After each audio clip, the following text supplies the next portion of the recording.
Yeah.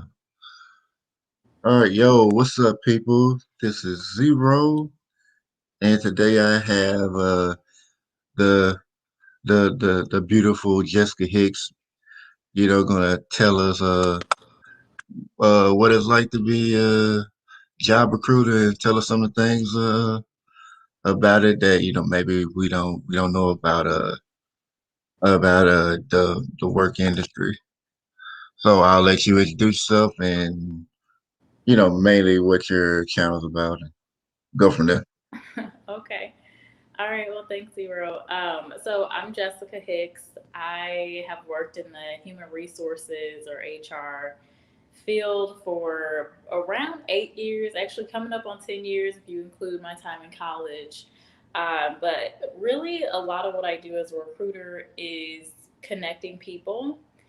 I am, working with a specific company, identifying the needs that we have for potential openings, either existing now or that we might have upcoming in a couple of months to a year.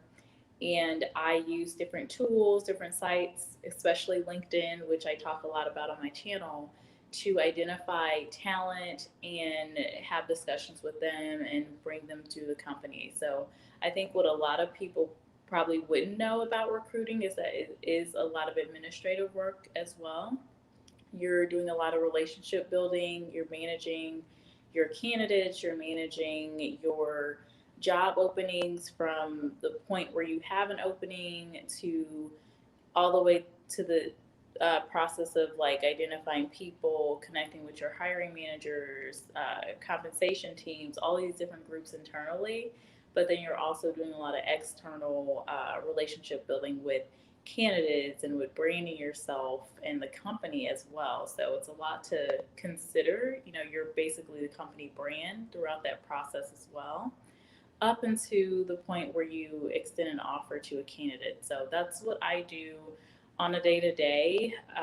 As recruiters in a corporate setting, I take on a lot of different interesting projects as well. Like right now, I'm looking into identifying ways that we can be more diverse and more inclusive in our hiring practices.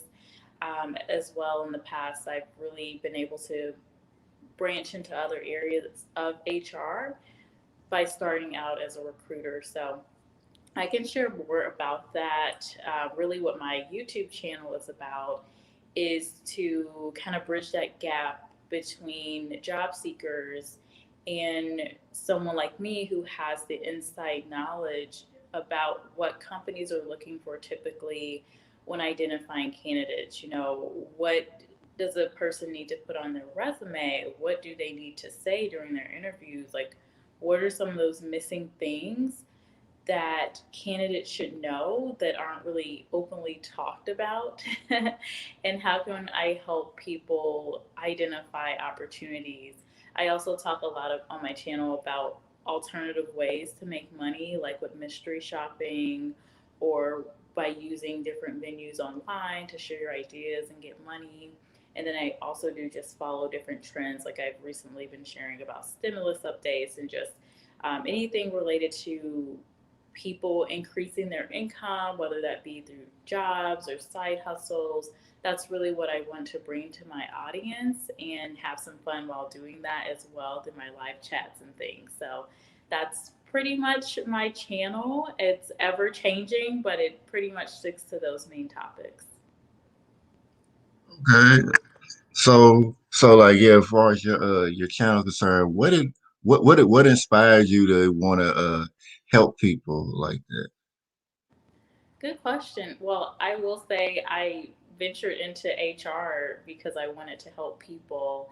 HR is all about people, whether it's, helping people find jobs or helping employees identify ways that they can grow or just navigate things like benefits and, figuring out their first job and what kind of help the company can offer to them. So, that's really why I got into HR. And so when the channel started, it was sometime, I can't remember the exact date. It was either the around the end of 2019, I had always been on YouTube just watching different people and seeing people blow up, and it was more of an entertainment tool. And then I started just learning from other people on YouTube as well. And it was pretty sporadic. I just one day decided to jump on camera. I remember it was Labor Day, was one of my first videos, 2019, and I had been helping with forklift operator job interviews. And I was just like amazed at some of the responses that I was hearing from candidates. Like, I would just walk away every day, like, they just didn't get it. Like, this is a great person, they need this job, and it will be a better opportunity for them because it's going to pay them more money, it's going to be a safer environment, everything. But they're not passing the interview, they're not saying the things that they should be saying that I need to hear from them in order to move them along in the process. Because as a next step, recruiters, we know what the hiring team is looking for. So if we're not hearing that in the phone conversation, and I use every different, mode of asking the question, and and it's still not getting there. So I decided to make a video, partly out of frustration. I didn't really expect, I think right now it has like 7,000 views on it, but I didn't expect anyone to really watch it. But I was just like, if someone watches it, great, because I need to get this off my chest. With a forklift operator interview, this is what you need to do. And so I just broke it out step by step. Here's what I need you to say. This is what you need to tell people, because whether it's with my company where I'm working at now or other companies, they're looking for the same sort of thing. And so I shared that video, and then it started to get some traction. I saw some views on it, and I was like, I guess I could share some more, insight into job interviews and tips and things. So it just kind of grew from there. I really didn't start really pushing out content until last year when, the pandemic happened, because it was just the need. Like, more people were out of work, of course, and I was fortunate to have a job and be in the recruiting space. So I just wanted to continue sharing, and I shifted last year to sharing specific remote job opportunities. So I've slowed down a little bit on that content, but that's where I identified a lot of my questions were coming from. Like, how do you get a remote job? I was working as a remote recruiter for a while. And so I was like, okay, well, let me share with people how to find these job opportunities and share some tips on how to, actually gain the job through sharing interview tips and things like that. Okay, I know, like you say you were like at HR at a job recruiter, and I'm pretty sure you probably didn't say as a kid I want to be a job recruiter when I grow up. So what so what what inspired what made you want to be a job recruiter? What inspired you? Yeah, so yeah, I definitely did not think I was going to go to college and become a recruiter. I did not know what a recruiter was. So, and I'll talk to you guys because I see Zero has got something going on. But I didn't know what a recruiter was. I had never really even thought about that. When I went to school to study law.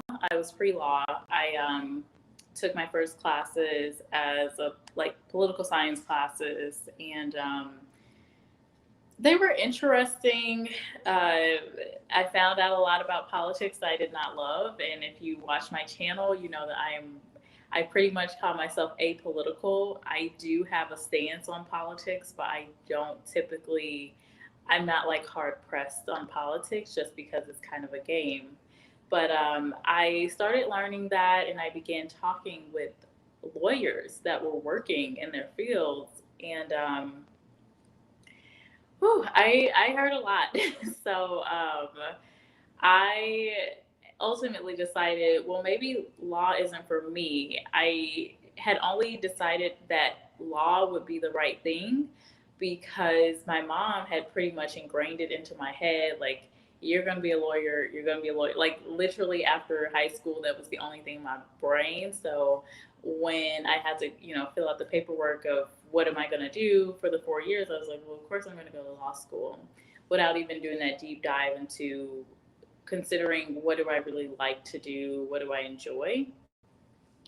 So I had been talking with a lot of lawyers because I worked on campus as a call center, like a how do I describe this? So it was a call center, like phonathon caller. So what students will do on campus is they'll call alumni and say, "Hey, what are you up to? All right, so we've got these programs. Can you give us some money? Can you help us out? Can you help the kids out?" And I did that. So I would call up alumni, and I was that kid saying, "Hey, Mr. Such and Such, can you donate to us?" And I did that, and a lot of the folks I was calling were lawyers because that's the industry I was in.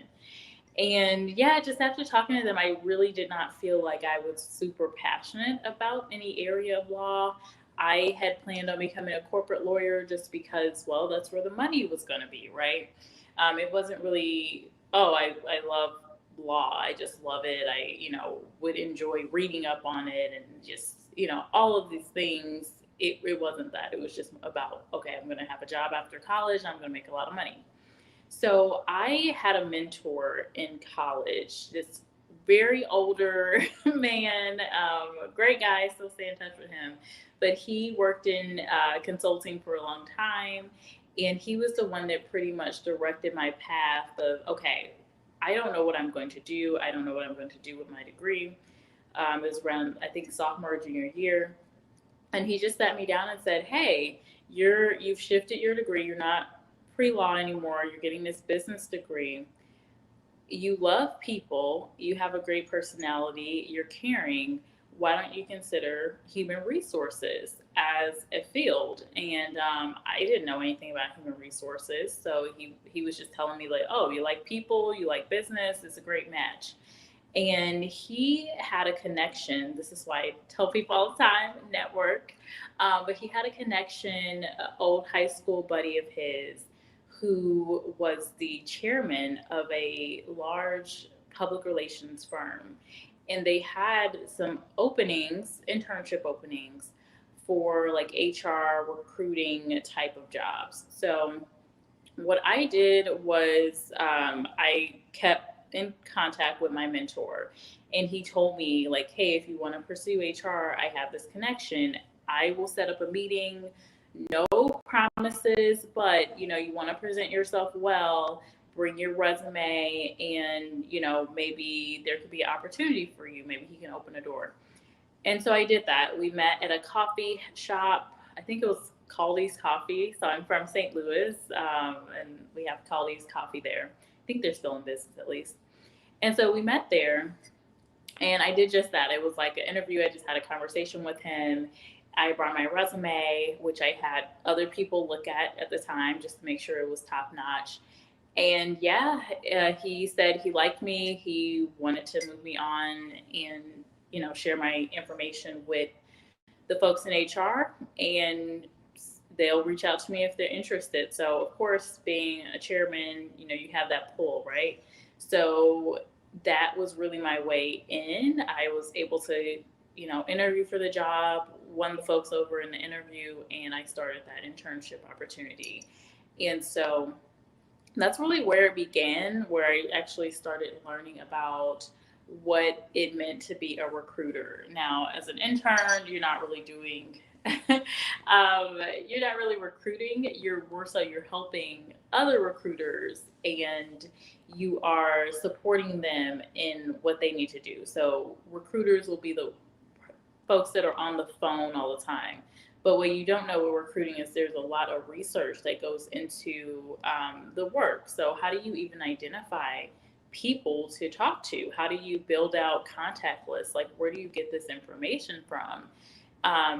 Typically, it's not just relatively available, especially when you have new industries and you haven't really found talent. Like data science, for example, is a really new industry, and so there's not a lot of just companies that have these massive contact list of 500 people they know they can call if they have an opening. So as an intern, I did a lot of that research, then moved into holding assessment calls of candidates and things like that to really support the recruiter. And I moved into that field because there was an opening that came up after my internship. As soon as I graduated, I started interviewing, and I expressed to the folks that I worked with, my supervisor, like, hey, I'm interested in this job, but I need a job, so I'm interviewing. So they did offer me an opportunity with them. I held that role for a while. I moved into uh, not the fun job of auditing company records. And I talk about this sometimes on my channel, but there are certain things that you definitely want to do as a practice to make sure that you're placing yourself in a light where you're not opening up doors to be discriminated against or allowing unconscious bias to happen. I actually had a conversation this week with a guy uh, who's from Latin America, and commonly globally resumes will share all the details. Like you'll see a picture, you'll see I'm single, I'm this race, I was born in this year, and all these details. So I had to tell him, hey, you should take this stuff off of here. In the US, we don't like to see that. It could cause some unconscious bias to happen, and we just like to avoid it. So he had no idea. So he did take that off. But I do see people do this even in just conversation. I remember talking with a lady.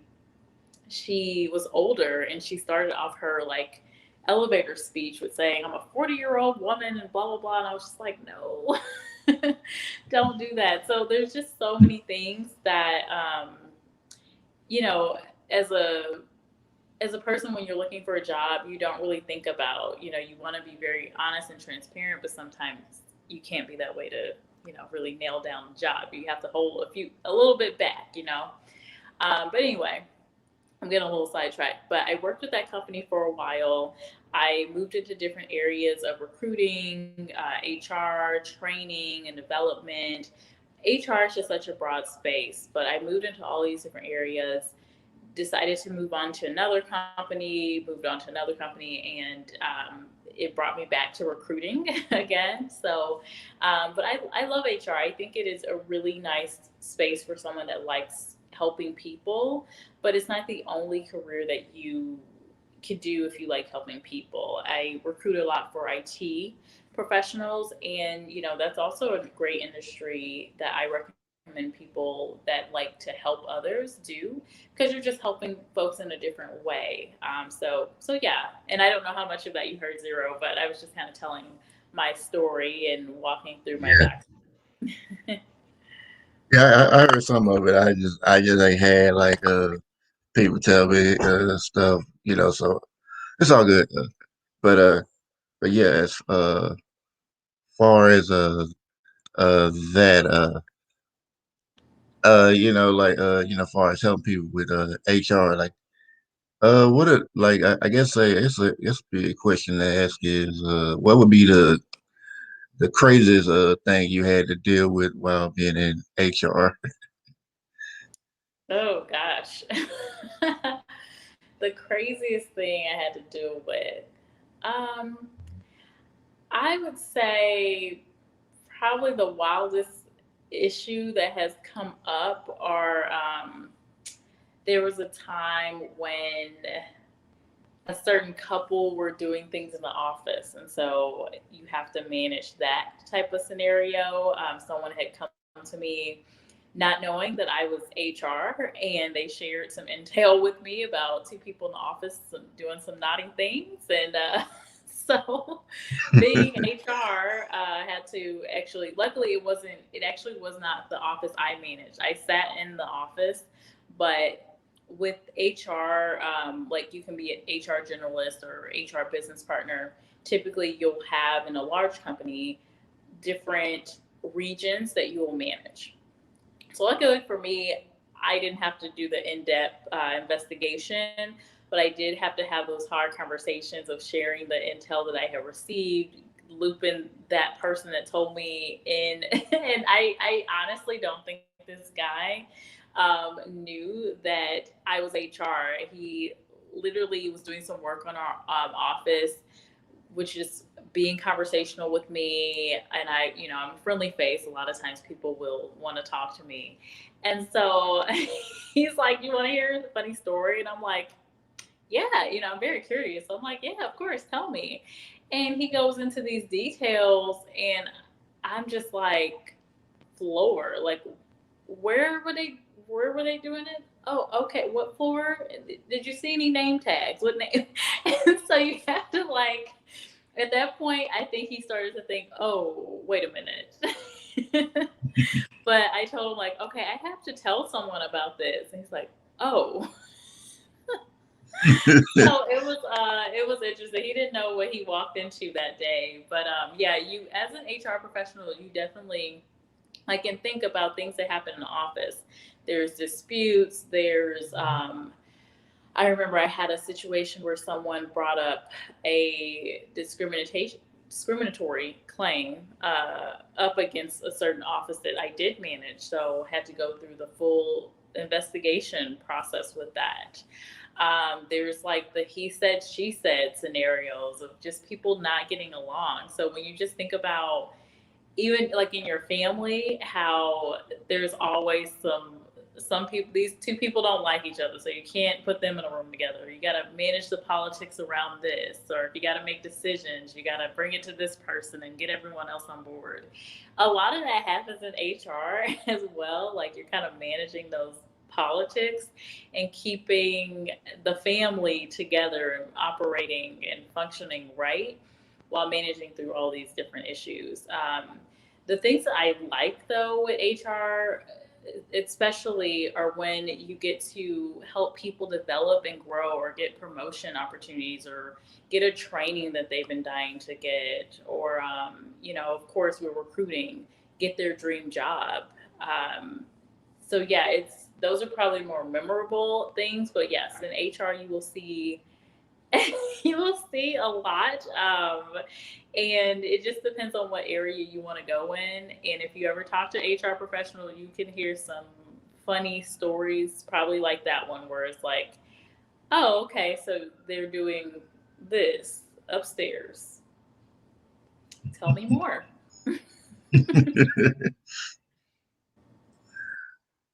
Oh yeah, I would love to keep this going, but I actually gotta go and do some real quick. But I don't know if you want to come back on later or another day or something to finish. We could do something another day. Yeah, because I have something at 11, so we're all good. Okay, all right. Well, you got any final words? Because I mean yeah, I would love to get more in depth into it. Just I gotta something just came up. Well, I would just say, I know there are folks that are in the chat. I don't know if there are any questions, but if you're interested in job content or just looking to learn something about HR, feel free to connect with me on my channel. I'm also Yeah, on LinkedIn a lot. And if you know someone that's looking for a job and they've been looking for a while or they're looking for something new, direct me to my channel. You never know who you might be helping out, and yeah, that's kind of me in a nutshell. And feel free to reach out and let me know if you have any topics you're interested in me covering. okay. So so yeah, so if you want to go to just channel. I pinned it in the chat. So, you just click on that if you want to check out our channel, see if you see if if any of this information helps you, you like what you see, don't hit that red button. Uh, Yeah, and definitely hit the notifications because I normally do lives on weekends, but this weekend was kind of weird. So yeah. I may go live, but sporadically. So you definitely want to be notified. Yeah. And like later on I have like a like an open panel. It's called like the bridge builder. So if you want to come through and be a part of it, I'll have that at 7:30 p.m. Central Time. So Okay, cool. All right. So, Well, thanks for having me on, Zero. all right, anytime we will continue this. It's just yeah, just unexpected things happen. All right. All Bye. right, all right. See y'all later. Thank y'all for coming through. Give shout outs to KB, Shar, Elijah One, Shay, and Ma Mahogany and Ariel. I mean, yeah, oh yeah, the Love Empire. So see, thank y'all for coming through, and I'll catch y'all tonight. So look out for the open panel discussion, and we will be having that. Anybody wants to jump on, feel free to. We will definitely be having some interesting topics. So hold this bounce vibration, people, and I'll see you guys later. Have a great day.